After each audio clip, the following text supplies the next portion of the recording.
This week on Act Out, imagine a fracked gas pipeline going straight through New York City harbor. An image that neither the pipeline company nor the federal regulatory agency seem to have a problem with, despite their own admission that it would contribute to climate change. We sit down with the folks driving the resistance to this project on the front lines and wrap up with some spoken word inspiration for the fight. From tweets to marching in the streets, this is Act Out.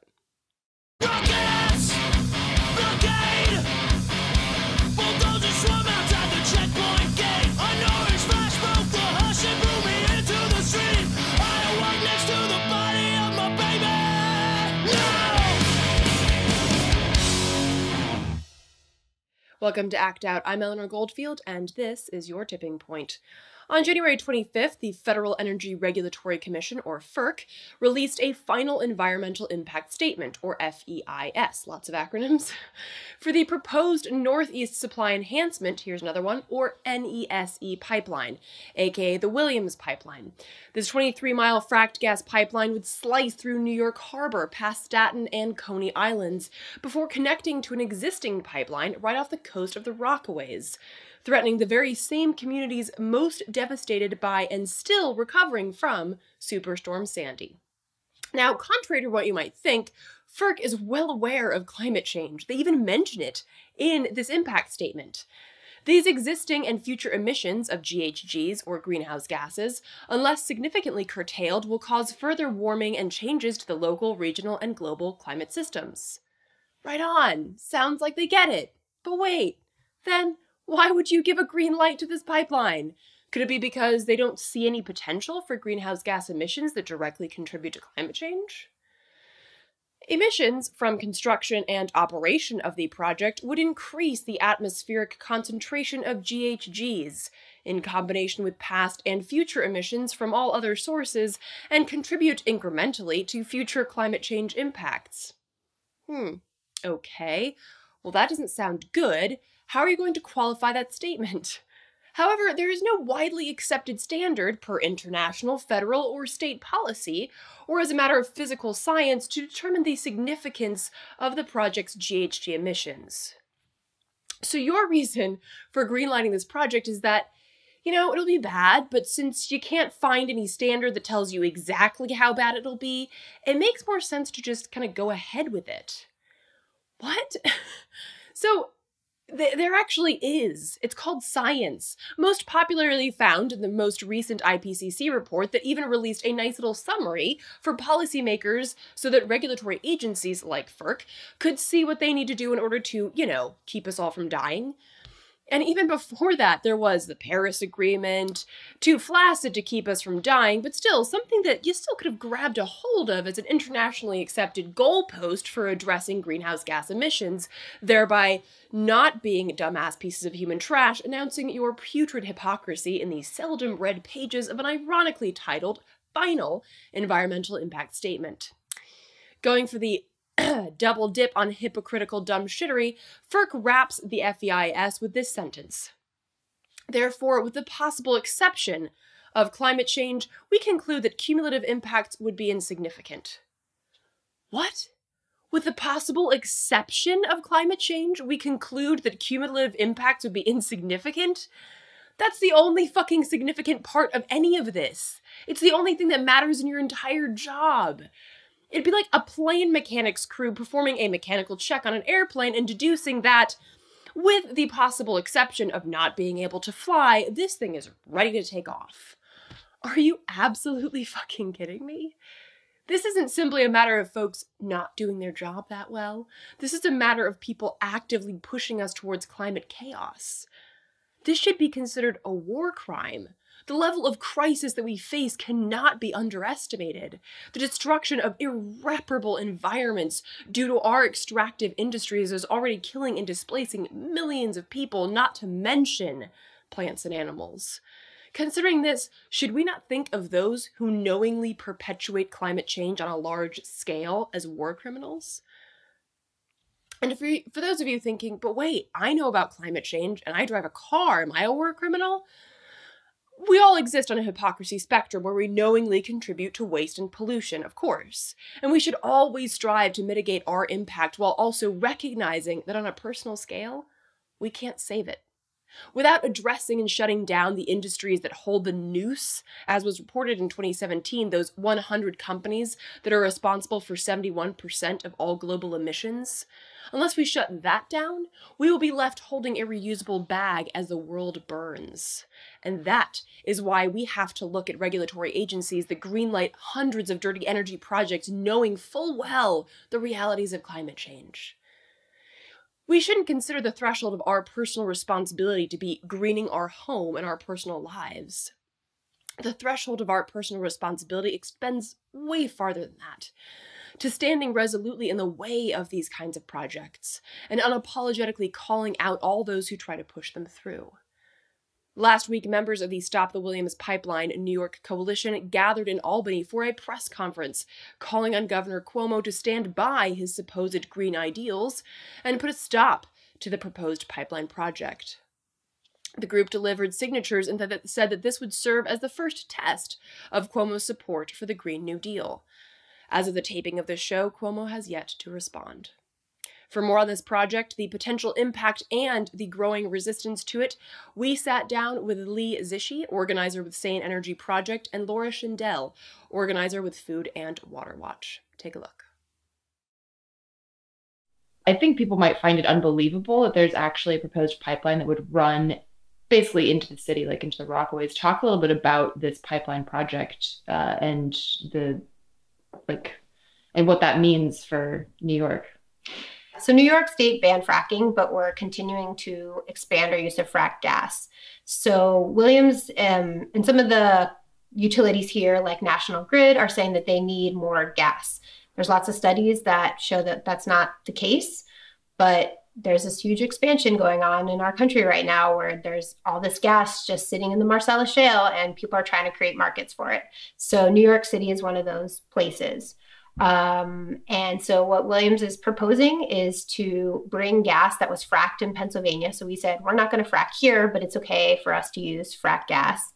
They'll bring that gas from Pennsylvania through New Jersey, and then they want to dig up 23 miles of New York Harbor to bring this gas into an existing pipeline through the Rockaways.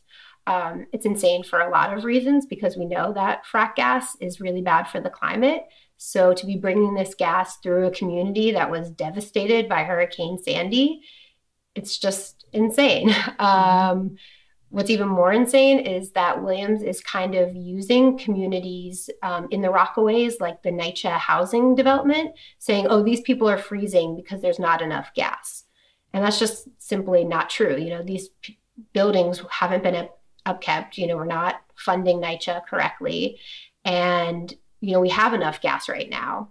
We don't need this pipeline, but they're trying to say that these people are freezing because there's not enough gas. And these are the communities that were hit hardest by Hurricane Sandy. And so what New York really needs to do right now is not spend billions of dollars building more dirty frack gas infrastructure, but go straight to renewable heating. And we're just not doing that at all. Which I think is funny because some people will recall the mayor's case where he sued these big oil and gas companies for basically creating climate change.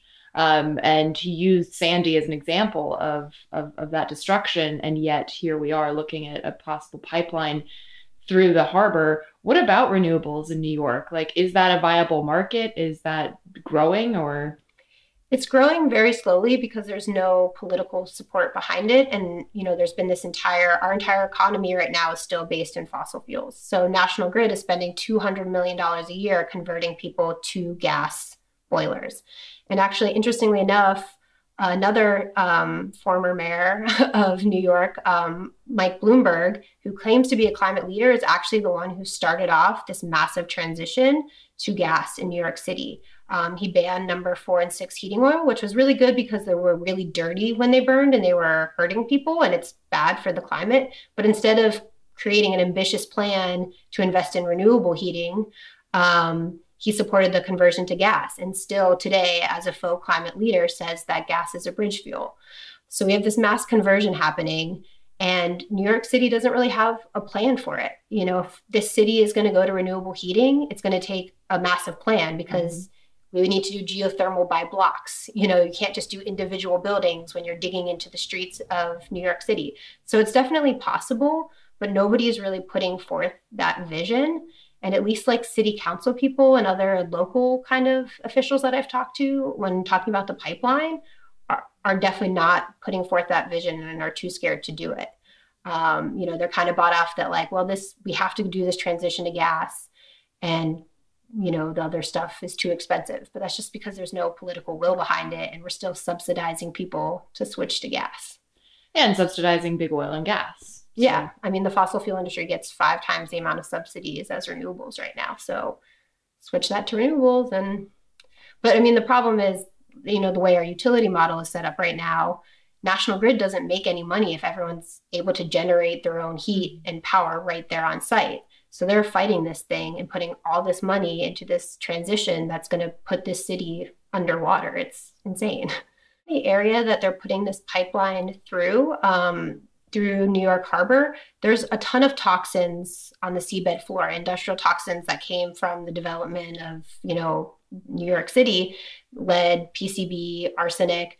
That's all going to get dug up and back introduced into the water column. And Williams has not been able to properly address that in their environmental impact statement and the materials they're putting forth to FERC.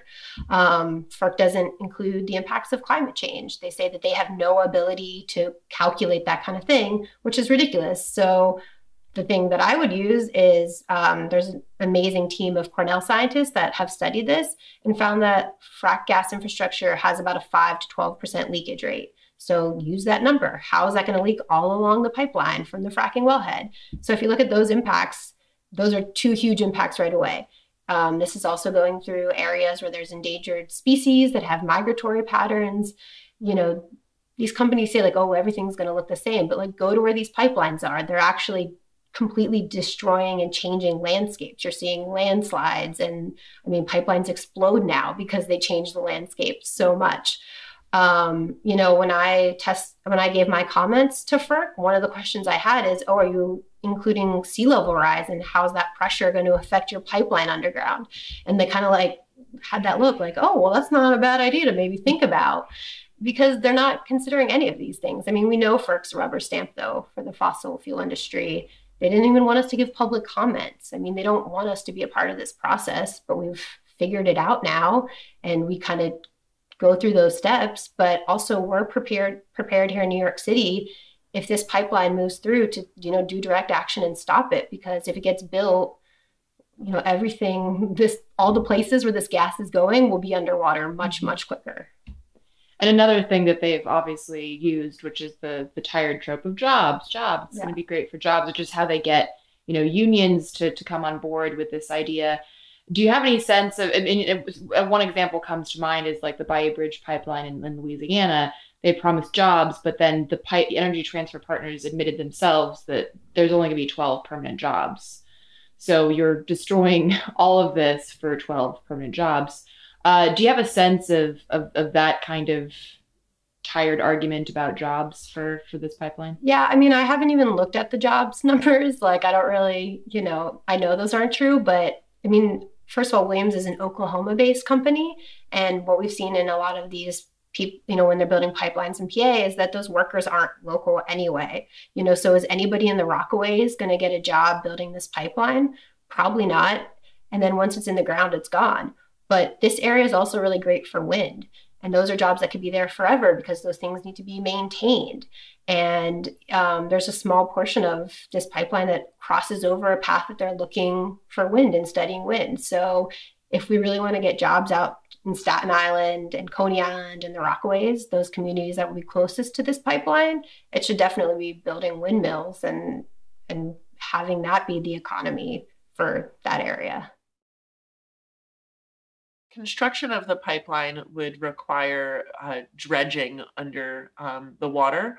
So that construction would churn up dormant toxins that lay in the sand because it was a heavily industrialized area. So lead, mercury, PCBs, those would all re-enter the water, impacting the marine life, but also beachgoers. These are beach communities. And I think people feel good about the water quality improving over the last several decades. And so taking steps backwards after so much money and effort has been put into revitalizing those areas is something residents should be aware of. Other risks are that, pipelines, it's not a matter of if they will fail, but when. And Williams Company in particular has a pretty abysmal safety record with leaks and explosions that have led to injuries and fatalities. So those are risks that residents should be aware of. And then, if you zoom out of the local impacts, there's also, of course, the big risk of superstorms from climate change and how the pipeline, investing more in fracking infrastructure and building new fossil fuels only exacerbates climate change in these communities. We're hit really hard by Superstorm Sandy. And to be building fossil fuels in their backyard when they're still recovering is really egregious. So people are basically saying that it's a $1 billion project. Talk about what those costs mean for people. Yeah, so the $1 billion that it would cost to build the pipeline would get paid for by National Grid, which would be buying the gas, and they would be passing that cost on to National Grid customers. And everyone almost in the area uses National Grid. So it would be the ratepayers and the impacted residents that are paying for this pipeline.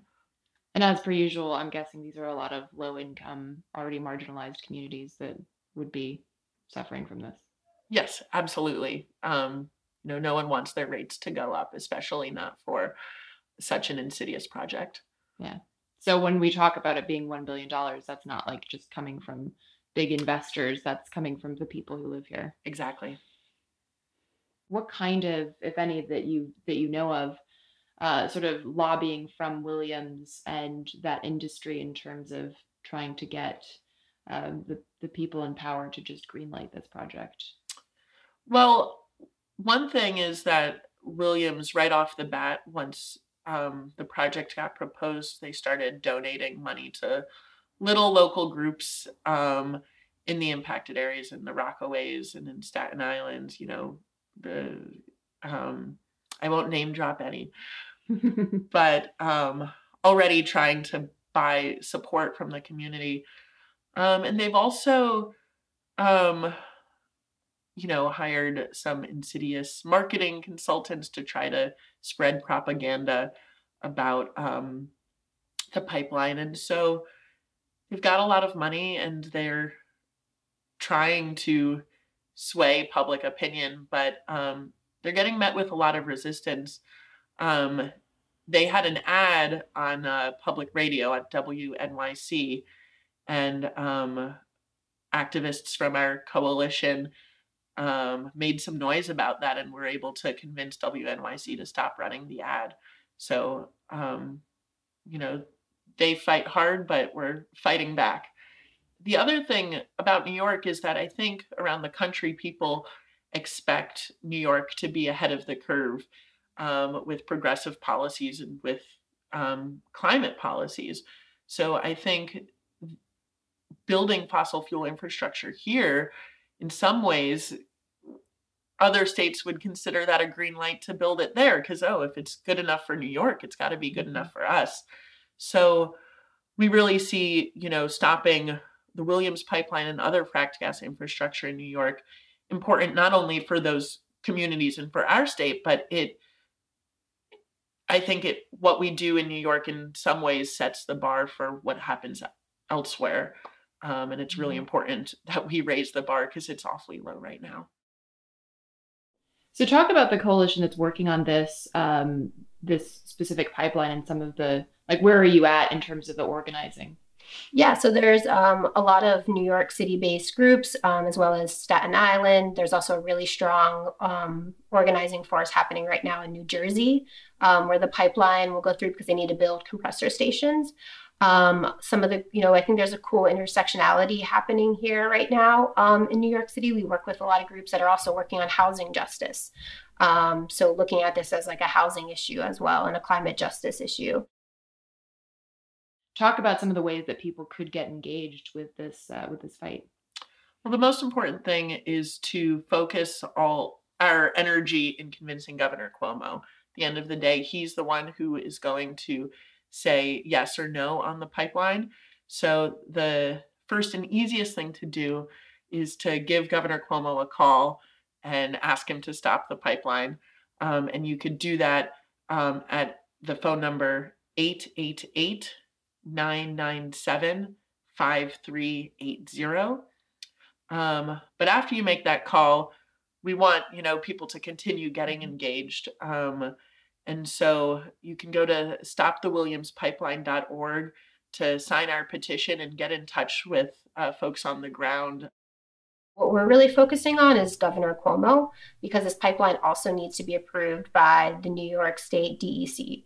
And we're going to keep calling him out because he can't pretend to be a climate leader and not come out and step out and stop this pipeline.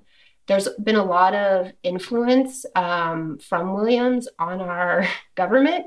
Cuomo's campaign manager during the primaries is a woman named Maggie Moran, who was a lobbyist for Williams. She gave a presentation in Florida in May, right before she joined the campaign, on pipeline advocacy. So that's concerning. Also, there's been a lot of influence on the state comptroller level. New York State actually has increased their investment in Williams, which is insane. And then it turns out the woman, Vicky Fuller, who was in charge of making that decision, left her job to then join the board of Williams. So, we're concerned that Governor Cuomo isn't going to make the right decision and say no to this pipeline. So we're building just a lot of awareness. I think a lot of people in New York City don't even realize that the gas that's coming out of their stoves is frack gas. They thought like, oh, hey, we banned that, and aren't realizing that we're fracking our neighbors in PA and, exposing them to all those threats. So yeah, that's kind of where we're at now. And, if New York State doesn't stop it, I think we're prepared to stop it through direct action. We're not going to let this pipeline be built. For more on the Williams Pipeline, aka Northeast Supply Enhancement Project, visit stopthewilliamspipeline.org. And now, wrapping up here, something completely different. I know some of you have sent me emails where this spoken word has gone. I don't write a new piece every week, but I am focusing more of my poetic energy into composing live performances that will soon also include music. So to close out, here's a short compilation video of spoken word and projection performance. If you dig it, feel free to reach out about a performance in your area. And as usual, please do share this whole episode. Check out the show description to see sites that I mentioned, and please, please, please, please sign up, that's your first musical taste, for our weekly newsletter. And if you can, consider becoming a patron of our show. Viewer donations are the only way that we can keep acting out. So from the Devil's Den, good night and act out.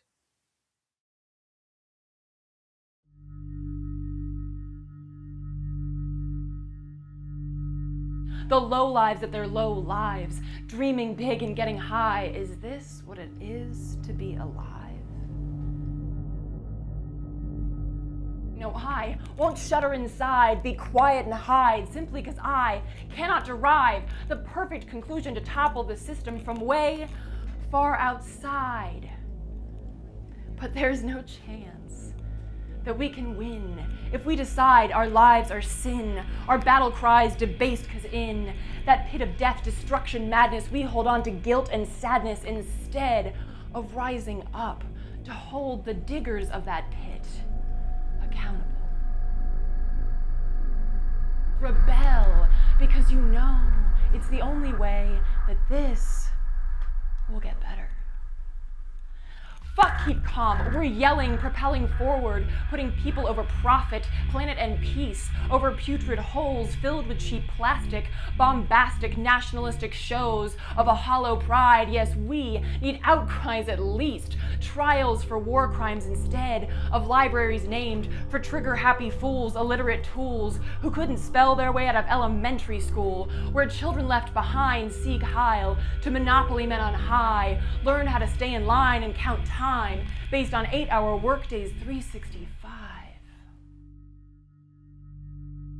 Not all who wander may be lost, but some who pass are blind.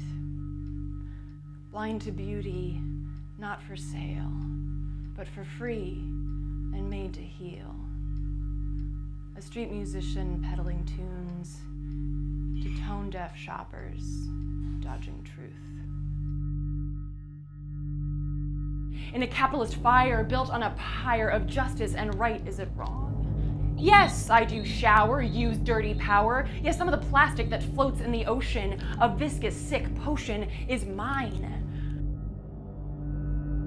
Or will you burn through that bullshit and torch that facade, lay waste to the waste of a generation sick and tired from misuse and apathetic disdain? It doesn't have to be this way. So happenstance, what's the chance? Meeting of a man who played a song not for me, but so designed for this one day, this one time, that my eyes could close and let my ears be eyes, so my soul could dance. The tired and poor are the only things still American made. And if you feel like that's more than just a shame, do something.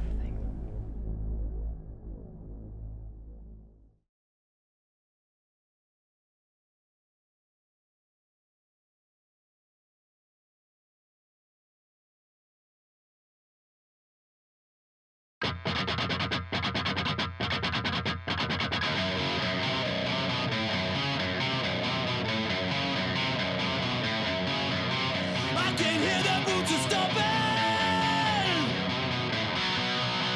Come on, boys, let's get some rocks to throw.